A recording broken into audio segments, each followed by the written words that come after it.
You I got prefer it. to go with Marshall. I mean, obviously, if you'd have told me on December 9th that you'd be 9-0 and heading into Bedlam, certainly all of us would have taken that that bet, and we'd have ran with it, and we'd be very, very happy. With that being said, I still think this team has a large area for growth defensively, and if we can do that, I think we're going to have an opportunity to be, a contender in the Big 12, and that's where our emphasis lies on a daily basis. The Grand Canyon game sort of different than almost any other game you played this year. They out-rebounded you, but you guys still scrapped out a way to win. Was there positives to be taken from a game that you sort of had to really fight for there at the end? Yeah, I don't know, Marshall, to be honest with you. I mean, you take any win as a positive, but you give somebody 12 more shot attempts, you get out-rebounded. We shot the ball, or we scored the ball, I should say, at a good clip, and we didn't turn the ball over. Those are positives. We made our free throws. We made more free throws than they attempted. So, those are positives, but, the lack of defense, being out-rebounded and giving them 12 more shot attempts is a recipe for a disaster in the Big 12 and against Oklahoma on Saturday. So we've got to, a lot of times you'll say, hey, the biggest opponent you have is yourself. And a lot of days I believe that with this group is that we've got to concentrate on being the best that we can be. And if we'll be the best that we can be every single day, we're going to give ourselves an opportunity to win. But again, that's a fight within ourselves. Anthony kind of said something similar just in terms of, like this won't, Big 12 play is going to be harder. What we did in that last game isn't going to work when we play Big 12 teams. How much do y'all talk to the guys about the step up in Big 12 play at this time of year? Is that something y'all talk about regularly? No, well, yeah, I mean, I don't shy away from what league we play in. We play in the best league in the country. That's why they're here, and I'm glad to see that Anthony's listening, but let's carry it over onto the floor. All of them, not Anthony, just all of them, right? Again, if your opponent is you and you're fighting within yourself in your own head, well, who's going to win? Right? You can't beat yourself if you're fighting with yourself. You've got to make a concerted effort to say, hey, listen, I'm going to do what's best for the team. And what's best for the team is to play hard, to have some discipline, some grit, some toughness, and defend every single possession of every single game. And if we'll do that, I really do believe we have a chance to have a good year. But we've got to do that. It's easy to sit up here and talk about it, but we just got done practicing. Is that what we did for 2 hours? That's where the key is. And I said it last week when we were here. We've got to practice better so that we'll play better. When you talk about focusing as much as you are on defense right now, is it easier to do that because you've got guys that you don't have to be stressing over offense all the time? Yeah, I mean, I guess. I would be stressing this way last year with last year's team, and we didn't score the ball nearly as well. I mean, you have to have an identity. And when I was hired here, a year ago in April, our identity, I said from the beginning, was going to be toughness. It was going to be defense. We were going to play hard. We were going to rebound. We were going to take care of the basketball. We were going to play the right way. And there's a large part of the game where we play the right way, but then there's a significant portion where we don't play the right way, and we don't dig in defensively, and we don't get back, and we don't get matched up, and we don't guard our man.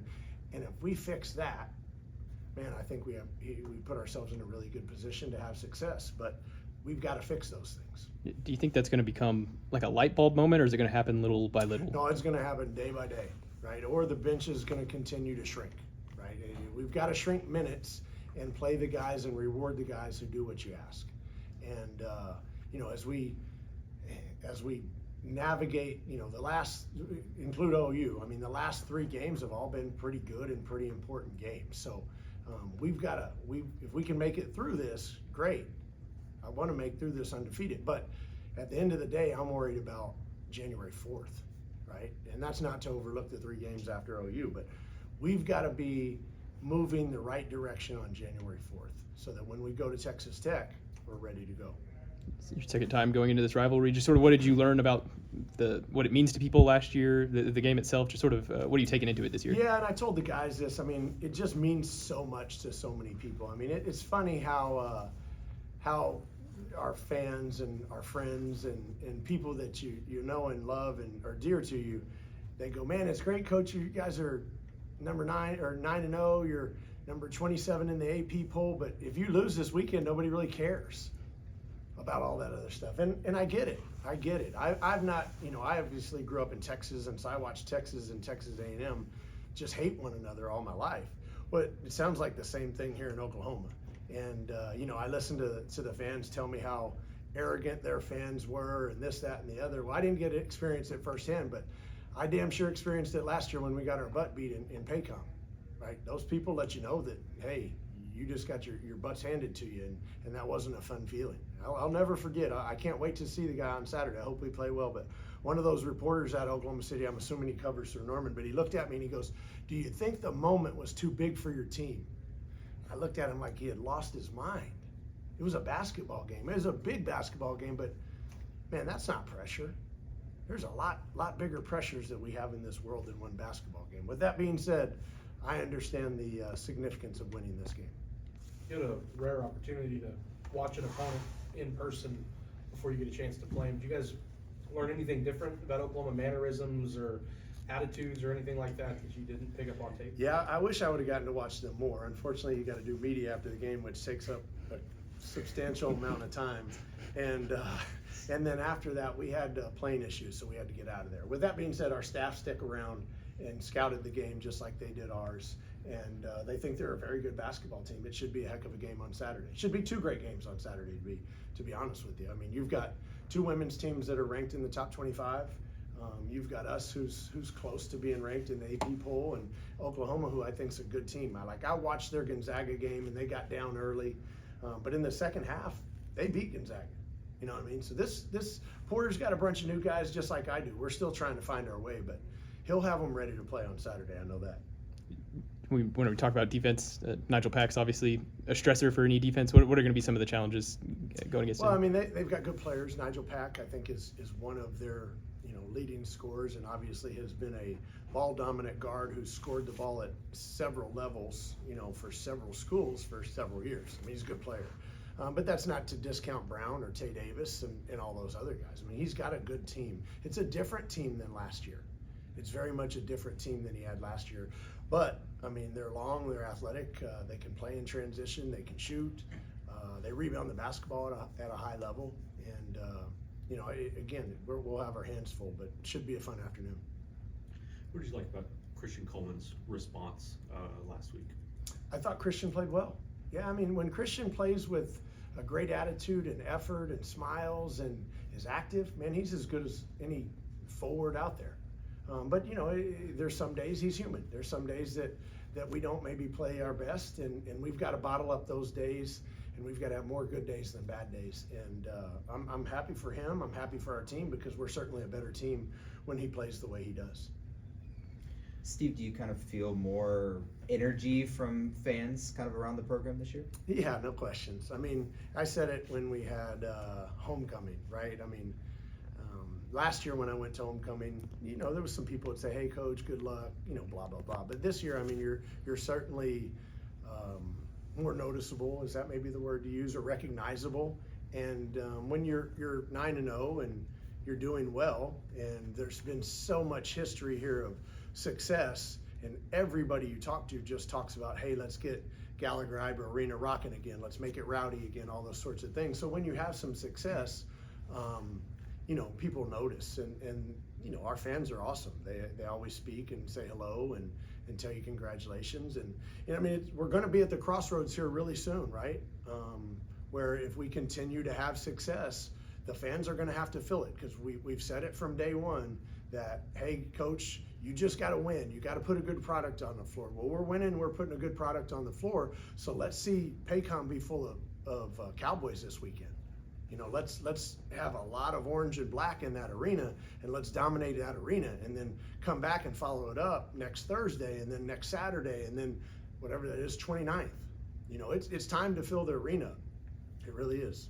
I asked Anthony about being so close to the top 25, what it would mean to be in the poll, and he said, it would feel good to see that, but he said the big thing is, if you get ranked, probably more people come to, fans get excited, more people come to games, and that helps us. How impactful do you kind of agree with that the ranking would help as you try to pack this place Yeah, out? I don't know. I've only been here a year and a half, so I don't know exactly how our fans think, but I would say this, being ranked's not gonna hurt you. I mean, it should help spread the word that you have a good team and a good product, and you should wanna come and support, right, your Cowboys.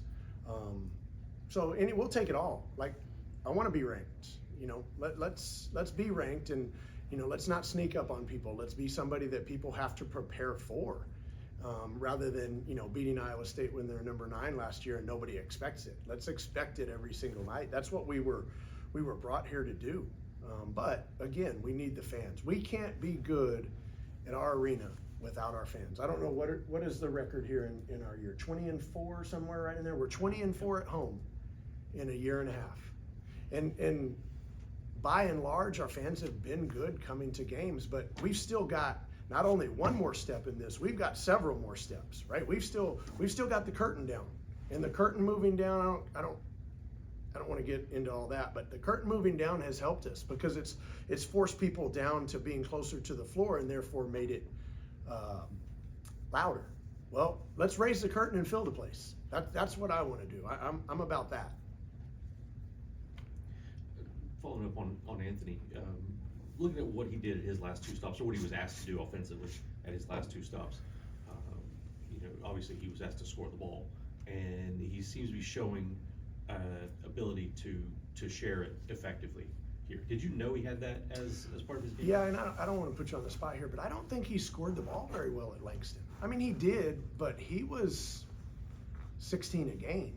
It wasn't 25 a game. Now, Green Bay, he's 25 a game. And so when I talked to Coach Wright over at Langston, the one question I asked him was, can he play with other good players and be okay with that? Or is he the guy that wants to score 25?